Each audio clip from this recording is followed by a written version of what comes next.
A haba. Wallahi miliyan 4 ya sa kawai. Mutumin da ake gunsa miliyan 14 ya sa hudu ka ce ya biya. Zan da zo na same ka a kasuwa. Waya hannunka muke so.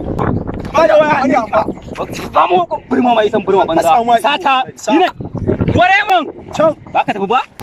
Ware. Kaga wancan karin na ba Abakar kaya amma bai damun da shi ba. Kai ina ba zan ƙara bashi ba. Oke Musa ya zo? A za ka iya ba Musa tunda Musa ba mu da kes da shi. Wancan karin ma kaga da muka biya bashi da wuri ya kama mana kuɗin mu.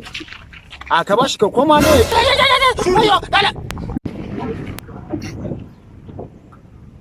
aboki? Wannan fa sana'a mu ɗaya da shi. Ban gane ba. Karanta rigarsa ka gani. Dan zarra. Wace abokin harka ne ga hannunka na duwayi to ba mu rabu mu da ka samu. A'a, ni fa ba sata nake ba. Wannan sunan kamfani na ne. A kamfanin wayoyi ne da shi. To mu je ka yabo mana rabon mu kawai mana. Ba kamfanin waya bane. Ina sai da kayayyakin waya ne. Kuma a matsayin ku na samari masu jini a jika wannan sana'a ba ta dace da ku ba. Ba mu gane ba. So mu je ku sara sai ku ci riba.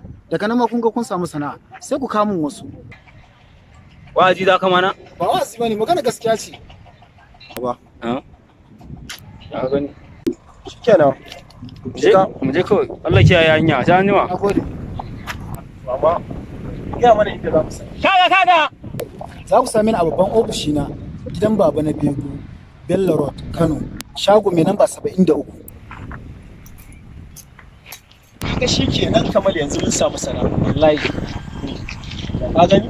Kuma abin da zai daɗa kuɗi a cikin wannan sana'a. Yanzu idan muka je muka samu kuɗin kaya.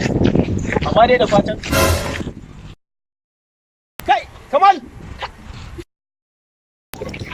Kamal me haka ke ki ba Kamal yanzu aka gama mana wa'azi Wallahi sha'afa ne wallahi. wani irin sha'afa zo mu tafi